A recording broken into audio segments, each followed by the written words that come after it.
Yo, what's up, everyone?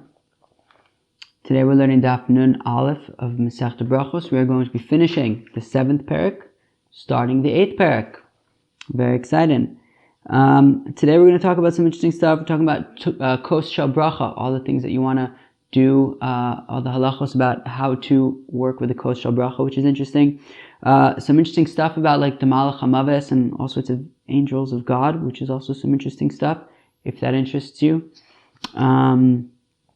We're going to talk about, Janine referenced the other day a story with Rav Nachman's wife Yalta, who shattered 400 barrels of wine. We are learning that story today. And let's go. We're going to start on Daf Nun Aleph Amud Aleph, about 4 lines into the Gemara. Bo minei Rav Chisda. Oh, so Taka asked a kasha from Rav Chisda. What did they ask? So somebody who ate and he drank and he didn't make a bracha, and as the Gra learns it, he's now still in the middle of eating. Okay? So should he Taka go back and so should he make a bracha now in the middle of the meal when he remembers that he hasn't yet made a bracha? So Amrlu, so if Chisda said to them, if you have somebody who ate garlic and now his breath stinks, so what's the solution? Should he eat more garlic so that his breath smells even worse? No. And therefore, well, the assumption seems to be no. And therefore, if he's eating and he realizes like, oh, I didn't make a bracha, don't keep on eating without make a bracha. Like, make a bracha and continue. So Ravina Hilkach Afilu Gomer Sudas Yachzav Yivarach. So Ravina says, therefore, even somebody, if you remember in the middle of the meal, then you make a bracha. So Ravina wants to say, even if you finish your meal and remembered, oh, I didn't make a bracha Rishona, you would just make a bracha then. The Tanya, as we learn in the Brayso, Tava v'Allah Omer Ba'aliyaso Baruch Asher Kedishanu B'Mitzvosav V'Tzvanu Ala Tvila. Okay, because we see that when you go to a mikvah, right, you would make a bracha. Right, you would make a bracha on having gone to the mikvah after you get out of the mikvah. You wouldn't make a bracha on going to the mikvah before. Now, men don't currently make a bracha on going to the mikvah, as far as I know. Do women make a bracha on going to the mikvah? I don't know. But in any event, when people would make a bracha on going to the mikvah, so they would make a bracha afterwards. So we see, and you had already gone to the mikvah. So here also, when you make a bracha, so if you ate and you didn't eat, so theoretically you could just make a bracha afterwards, a bracha rishona afterwards. V'lohi, the Gemara says, yeah, that's not a good proof though from going to the mikvah. Hasam meikar gaver lo chazi, hacha meikar gaver chazi v'hol ve'itchi itchi. No, it's a different case. When it comes to going to the mikvah, so before the person went to the mikvah, so they were tameh, they weren't in a place where they were able to make a bracha, right? And therefore, so Rashi says actually it's dafka by Balkari, right? Because most men, when they go into the mikvah, it's because they're Balkari, and he wanted to say that, as we learned, Balkari is also to learn Torah, so they're also to make a bracha. And then once they go to the mikvah, so now they're allowed to make a bracha. Okay. Fine.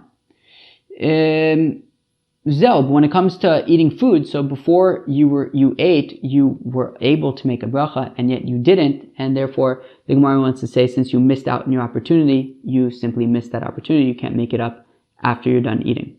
Okay. So there goes that attempt by Ravina to say you can make a bracha rishona after you're done eating.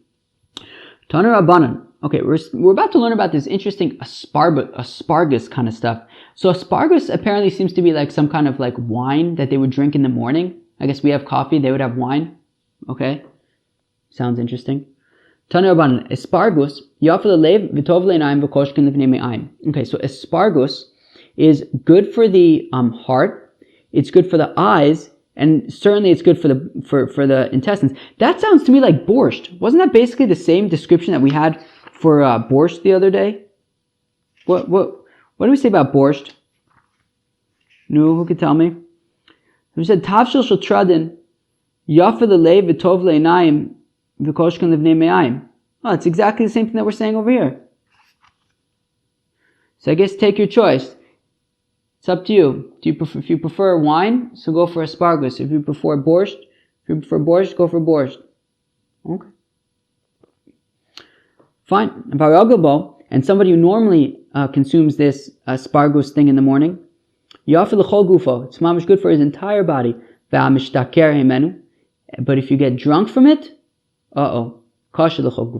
it's bad for your whole body. So you got to strike the perfect balance, the perfect asparagus balance. Now the Gemara says, so from the fact that we say that it's good for your heart, it must be that we're talking about wine. Okay, because wine's good for the heart. Yet at the same time, it says that it's certainly good for the digestive tract. But one second, we have a brayso that says, sorry, I'm laughing about what I thought before I would say right now. We'll see if I end up saying it. I thought it was funny, or it will be funny, but maybe not. Also, I'm like a little tired. Maybe you could see like the bags in my eyes if you're watching the video. I feel like I see the bags in my eye watching myself now. But basically, I'm staying at this Airbnb, and I woke up really early, and the hot water maker was broken, so there was no hot water. And then, so I couldn't make a coffee. And then I went to leave the building, and I couldn't figure out how to leave the building. It was a whole mess. So I didn't have hot water for like 3 or 4 hours this morning. So I was like working on 50%. And then, like when you don't get going good, so then it takes some time for that like grogginess to wear off. Anyways, sorry, I digress. So, but we learn in a brayso that wine is good for la'ah. La'ah stands for lev, einayim, tchol, right? Your heart, your eyes, and your spleen. And so we say, right, so wine is good for your heart, your eyes, and your spleen, but liramat kasha, but for your rosh, for your head, for your me'ayim, for your intestines, and tachtonios, which is hemorrhoids. And what I wanted to say was that I don't actually know what hemorrhoids are, and I'm scared to Google what they are. And also, don't send any photos in the WhatsApp group. We will be forced to throw you out. Sorry. We run a tight ship there in that WhatsApp group. Okay, I'm wasting everyone's time.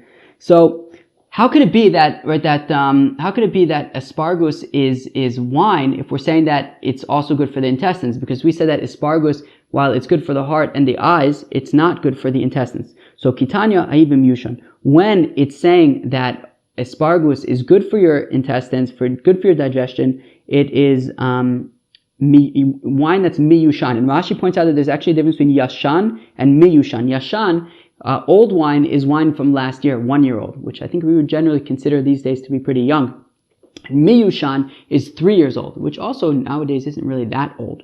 But in any event, so once it's miyushan, it is good for your digestion, and that is what is going on with asparagus. Keditnan, as we learn in the Mishnah, konum yain shanitoim. If somebody says, I'm making a neder, a vow that I'm not going to have any wine. How come? Shayayin kosher levnei me'ayim, right? Because wine is bad for digestion. Therefore, he says, I'm not having wine because it's bad for digestion. But they said to him, yeah, but isn't wine that's miyushan, isn't it good for digestion? Vishasak, and he was quiet. So also right? So he is not allowed to have new wine, because new wine is bad for your digestion, but yain miyushan is good for your digestion, so he's allowed to have that, because after all, he said the reason why he's making a vow not to drink wine is because it's bad for his intestines. So we see that miyushan is actually okay for your intestines, and that is what asparagus is made of. There are 6 things that are said about asparagus. Now the funny thing is, I've counted at least 7 things.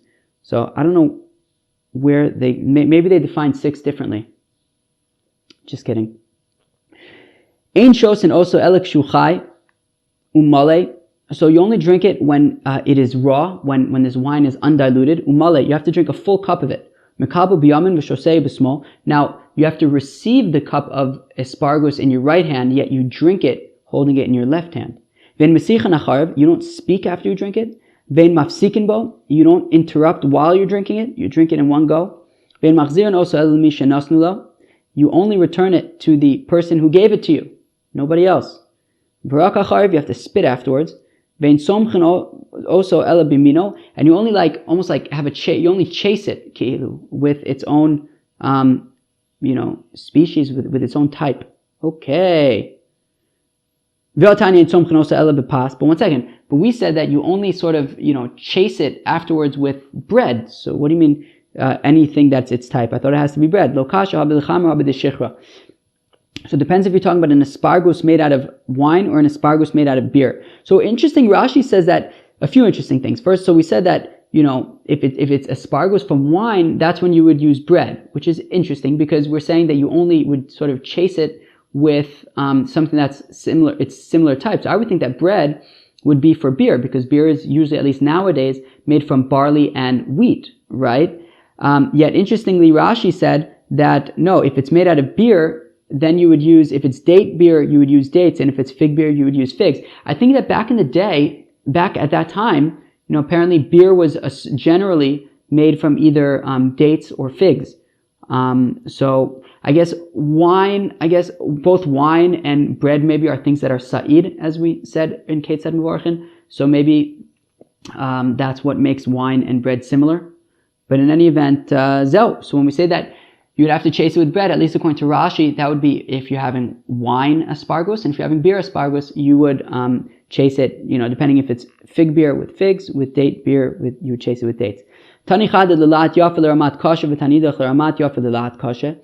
brisa says that asparagus is good for your heart, your eyes, and your spleen, and it's bad for your head, your intestines, and for hemorrhoids. And the other brisa says that it's dafka good for your head and your intestines and for hemorrhoids, and it is bad for your heart, for your eyes and your spleen. So lokasha b'dechamra b'deshichra.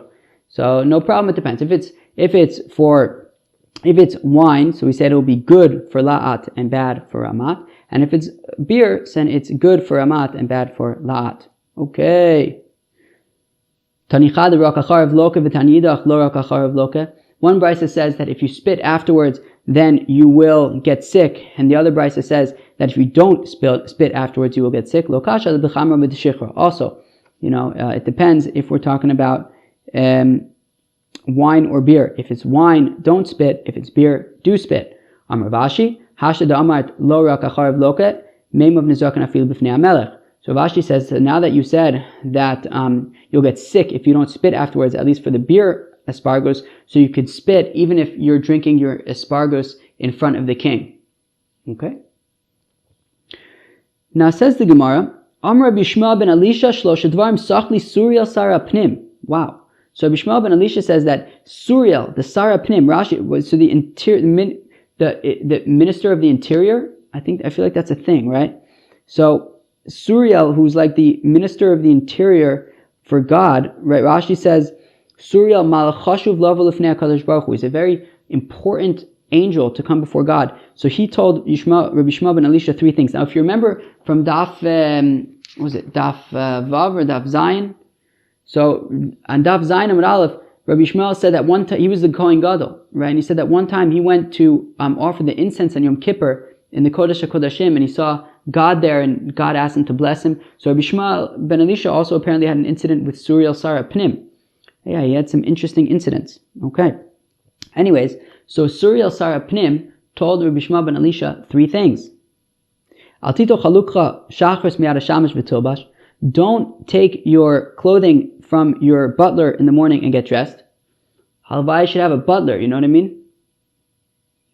Anyways, if you have a butler, so then you should still get dressed on your own. Okay? And don't wash, if your butler, didn't yet wash Netilas Yadayim, he shouldn't be washing your hands. Okay. Fine, fancy stuff. And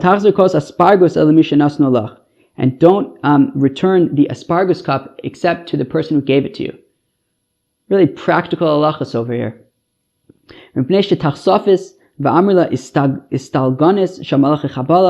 Because groups of shadim or groups of damaging angels are waiting for a person. And they're waiting for somebody to take his clothing from his butler, and then they're going to get him. So, be careful. Amr Rabbi Shua ben Levi, Zak Tehelik Rabbi Shua ben Levi, Shlosha Dvarim Sachli Malach HaMaves. The angel of death told Rabbi Shua ben Levi 3 things. So 2 of them are basically repeats. All right. Altito Chaluk Chashachos Miyad Hashamish V'Tilbash. Okay, don't let your butler give you your clothes. You should get dressed on your own. Altito Yadecha Mishalon Ato Yadav. You shouldn't have somebody who hasn't yet washed his own hands wash your hands. Don't stand in front of women at the time that they are returning, I guess, from burying a dead body, I guess. Because the angel of death said, because at that time I am dancing and I'm right in front of them, and my sword is in my hand, and I have permission to strike. So now what if you have the interesting fortune of seeing women on their way back from a funeral? So what you do is, linshok miduchte arba amos, you jump 4 amos, iika nahara li abre, if there is a river there, so cross the river, iika darka achwina lezoba, there's a different path you can go on, take that path, iika guda leiku achora, if there's a wall, jump over it, V'ilo, and what if none of these things? What if like your mom is stuck, and there is the Malach HaMaves dancing around with his sword, and you're getting nervous?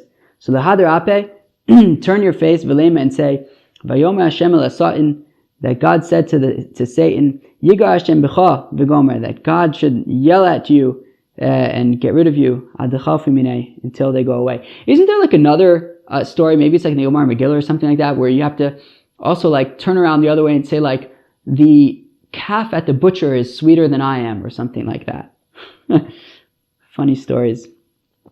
Okay. Who's ready to go weiter? Good, I like your enthusiasm. Amr Reb Zera, Amr Rabbi Abo. So it says Reb Zera in the name of Rabbi Abo. Some say it was talking to Brisa. Okay, what did they say? There are 10 things that are said by a cup of blessing. Okay, what's a kos shabacha? Like a kos for benching? I imagine it's also for kiddush, things like that. I don't know, Barashi Dafka says benching. Ton hadacha ushtifa, so you have to wash it, and we're going to explain all these things in a minute. Hadacha ushtifa, chay umale, it has to be raw in a full cup. Itur v'itof, we're going to explain what that is. Not lo b'shtei yadav v'nos no b'yamin, you pick it up with both your hands, and then you put it in your right hand. Magbio min akarka tefach, you hold it a tefach off the ground, or if you're sitting at a table, you lift it a tefach off the table. You should be holding it and not have it on the table.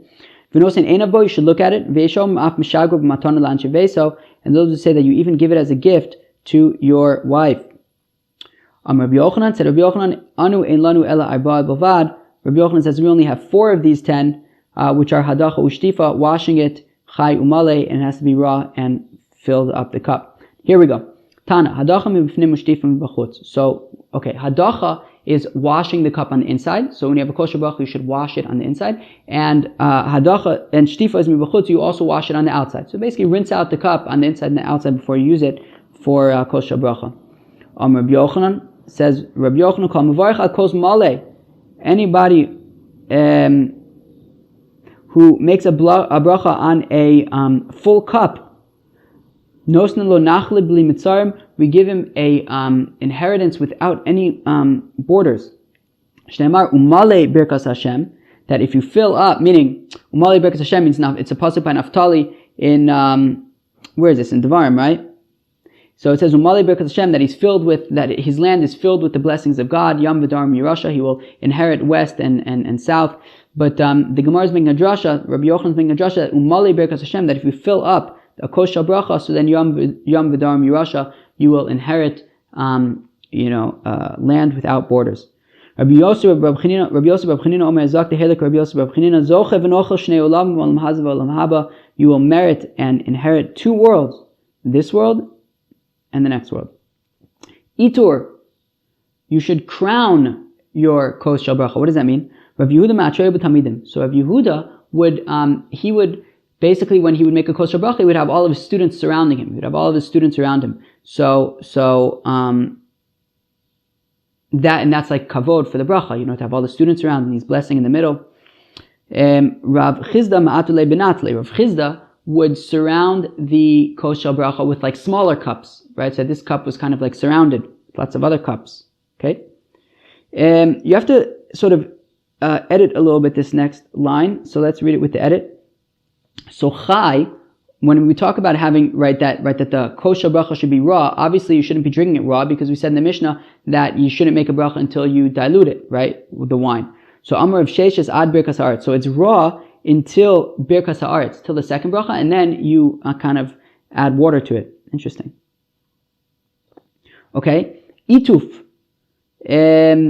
What is ituf? So Rav Papa ma'atev v'yosef. So Rav Papa would put on his talis when he would bench. Rav Asi par sudra areshe. Rav Asi would put some kind of sweater on his head.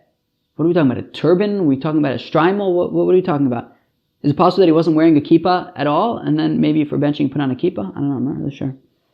No lo b'shtei yadav. So you pick it up with both your hands. Amar b'chinena bar Papa ma'ikra. Where do we have a pasuk for this idea of picking up the kosher bracha with two hands? So Yudechem kodesh uvarchos Hashem, as the pasuk says, lift up the holiness with your hands and then bless God. So basically, pick up the kosher bracha with both your hands and then bench. V'nosno liyamin, then you give it into your right hand. Okay. Amar b'chei bar Abba, Amar b'Yochanan, Zakto b'chei bar Abba, the name of Rabbi Yochanan. Rishonim shalu smo ma'u shetzei liyamin. So the earlier rabbis asked, can you sort of help out your right hand with your left hand in holding the kosher bracha? Ravashi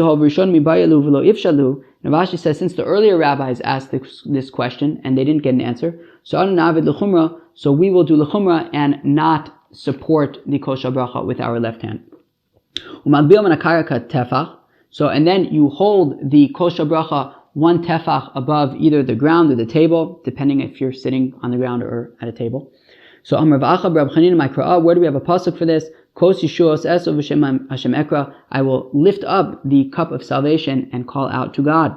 And you look at it so that he won't get distracted. If he's looking at the wine, he'll keep focused on the wine. Then he gives the kosher bracha afterwards to his wife so that his wife should be blessed. So here's the story of Rav Nachman's wife Yalta that Janine referenced in our WhatsApp group the other day. Ula ikla levei Rav Nachman. So Ula visited Rav Nachman. Karich rifta, and they were eating together. Brich birkas mezona, and then Ula led the benching afterwards. Yoav lekasa de virchsa Rav Nachman, and then afterwards he gave the kos shel bracha to Rav Nachman to drink from. Amar Rav Nachman lishademar kasa de birchsa liyalta, and then Rav Nachman said to Ula, why don't you give the kos shel bracha to my wife Yalta so that she could drink from it? Omarle. So Ula said to Rav Nachman, Hachi Amar Rabbi Yochanan. But Rabbi Yochanan said, Ein pribidna shel isha mizbarich ela mi pribidno shel ish. That the fruits of the womb of a woman are only blessed from the fruits of the womb of a man. Now, what's the fruits of a womb of a man? I don't really know, honestly. But that's what Rabbi Yochanan said. That the fruits of the womb of a woman are blessed from the fruits of the womb of a man. Maybe it means that like the fruits of the womb of the man are like his belly, right? Betan is a belly, right? So like maybe like by drinking the kosher bracha and putting the wine in his belly, that is how the woman's children, her fruits of her womb are blessed. Maybe that's what he was saying. Shneimar, as the pasuk says, uverach prividnecha, right? The pasuk says, where is this? Like in Devarim and like Kisavo or something? No. I don't know where it is, but anyways, it's God says that that He will bless pri bitnecha, the fruits of your beten, and bitnecha is male, right? So pri bitna lo ne'amar ela pri bitnecha, right? It doesn't say her fruits of her womb. It says the fruits of your womb in a male way. So that's how we see that the fruits of the womb of a woman are only blessed through the fruits of the womb of a man, of her husband. Tanin Amiyacha, we even have a brisa like this. Reb Nasan Omer says, Reb Nasan, Minayin she'em pribidna shel isha mizbarich mi pribidno shel ish. How do we know that the fruits of the womb of a woman are only blessed from the fruits of the womb of a man? Shinamar, as the pasuk says, Uveach pribidnecha, pribidna lo ne'amar ela pribidnecha. Now, Adohachi Shama Yalta. Now, Yalta heard this funny little conversation between Ula and Rav Nachman, and she said, to heck with this. Kama b'ziara, she got up in fury.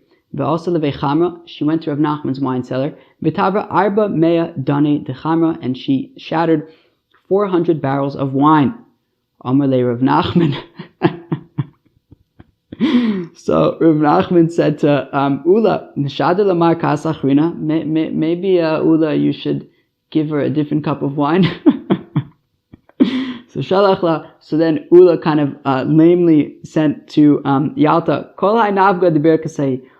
Don't worry, this entire barrel of wine that we're drinking is all from the bracha. Here, take some kos shel bracha.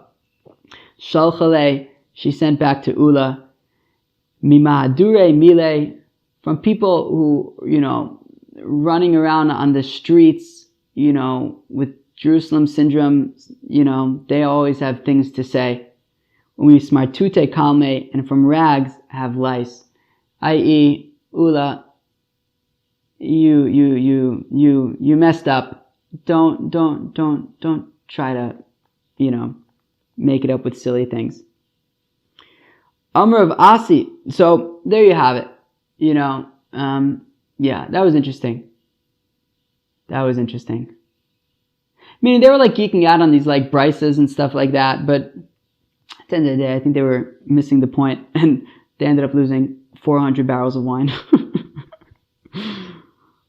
Amr Vasi, Zaktar Vasi, Ein Masichin al Kos Shel Bracha. You don't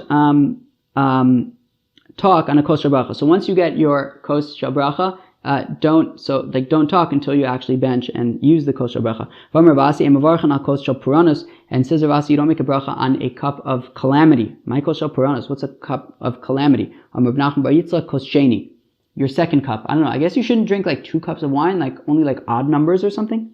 Tanan Amiyachi, we also learn in the Brisa, Hashosa Kiflaim, somebody who drinks double, I guess like even numbers. Lo Yivarech Mishum Shenemar Yikon Lekras Elokech Yisrael V'hai Lo Masakin. You shouldn't make a bracha on, 2 cups of wine, I guess, because it says prepare yourself towards God, and this isn't prepared. I don't know. It sounds like probably some kind of Kabbalistic thing or something. I don't know. Don't drink 2 cups of wine. All right. Amar Biabo, Dr. Biabo, V'amilav Masnisatana. Some say it was Taka Abraisa. Ha'ochel mahalech, if you eat while you're walking, mivarech mu'umad, you should bless on the food when you're stopped, when you're standing.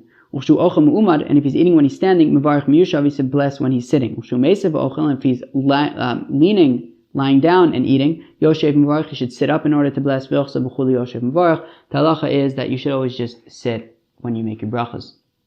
Hadran alach, shlosha shachlu, we will come back to you, shlosha shachlu.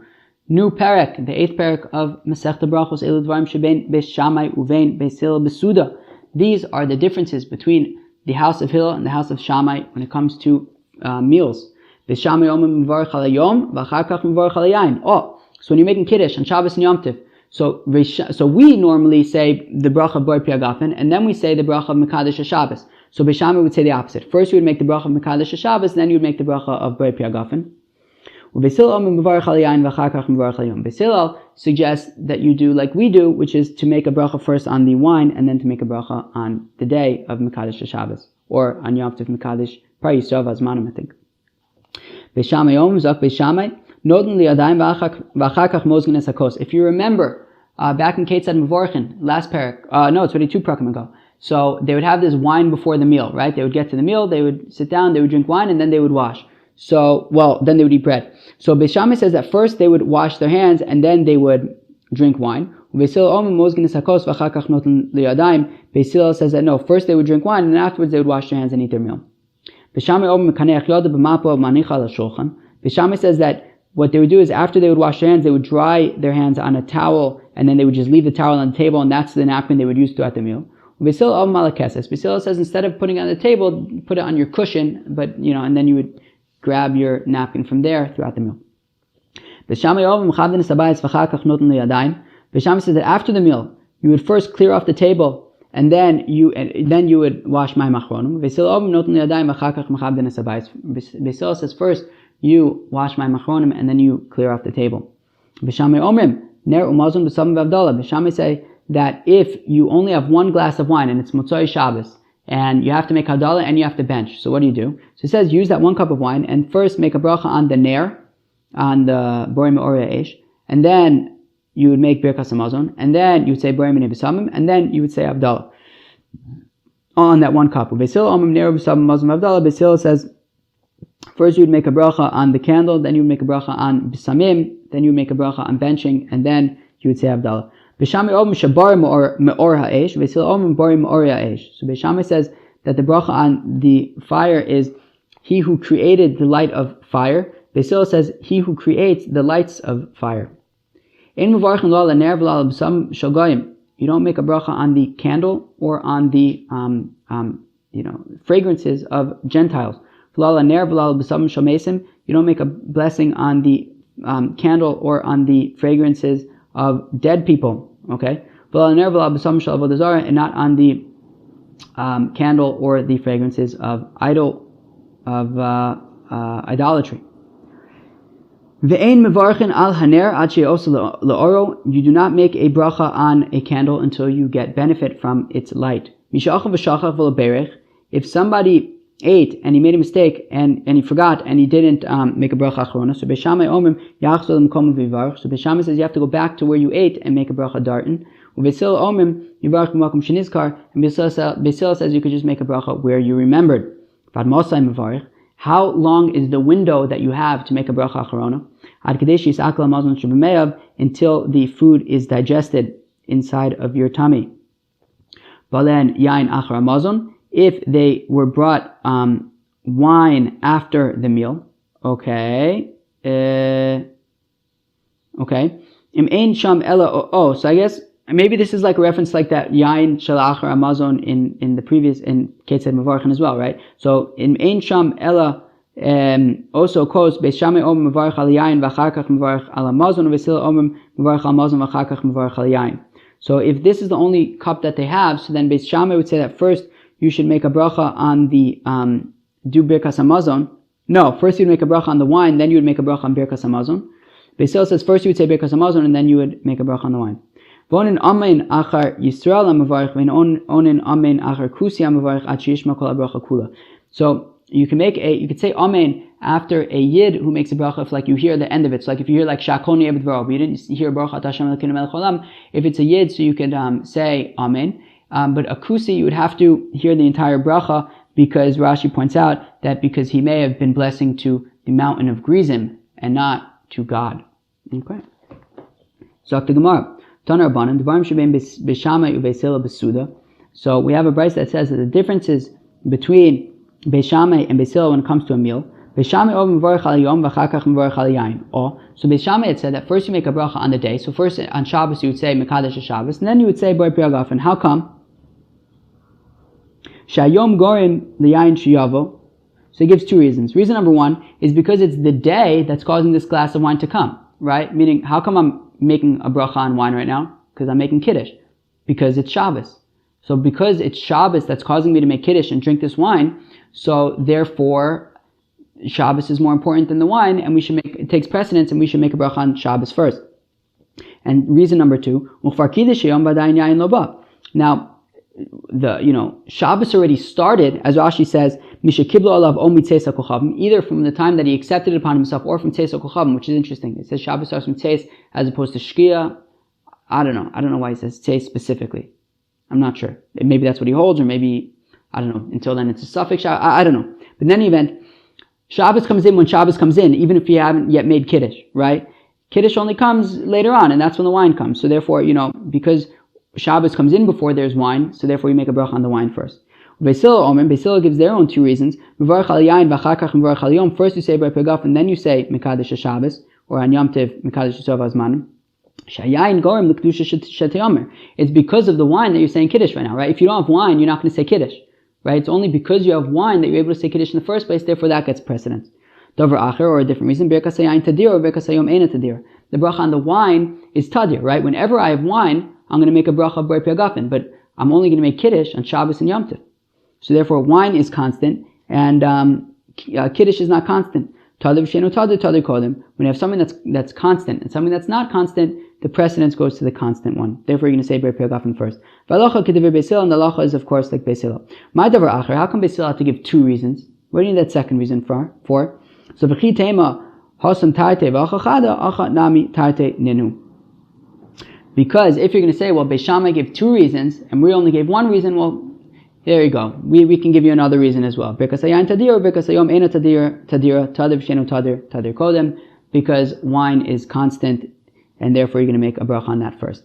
And we said that the halacha is like Beis Hillel. Pshita, obviously the halacha is Beis Hillel. The halacha is always like Beis Hillel. So the ha nafka baskol, because there's the baskol that came out, a voice came out from heaven and said that we pass him like Beis Hillel, we don't pass him like Beis Shammai. So the Gemara gives two possible reasons. One is the Baisem according baskol. One way you could explain it was that this brisa came before there was that voice from heaven that says that we always pass him like Beis Hillel. The Baisem alachar baskol, or you could say it was even after the baskol. So why do we have to say that halacha is like Beis Hillel? Of course halacha is like Beis Hillel.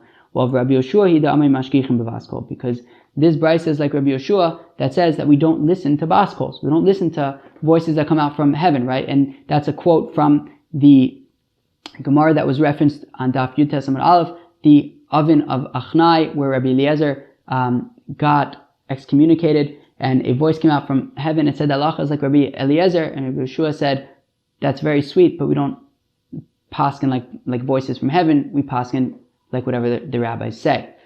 So that's why we had to say halacha is like Beis Hillel. Alright friends, thanks for joining me for Daf Nun Aleph of Masechta Berachos. We have made it into the 8th parak. The 8th parak is a short parak. It's only 2 daf. So we're not going to be here for too long, but it is a complicated parak. It's going to get into Tumah and Tara. I think already tomorrow it gets into Tumah and Tara. We learned some cool stuff today about the halachas of a kosher bracha, right? These are things that we do whenever we lead benching, things like that. And some interesting stuff about asparagus. Great, cool story about Yalta and Ula. Hopefully he learned his lesson. And it's been really great learning with y'all today. Have an awesome day. Peace.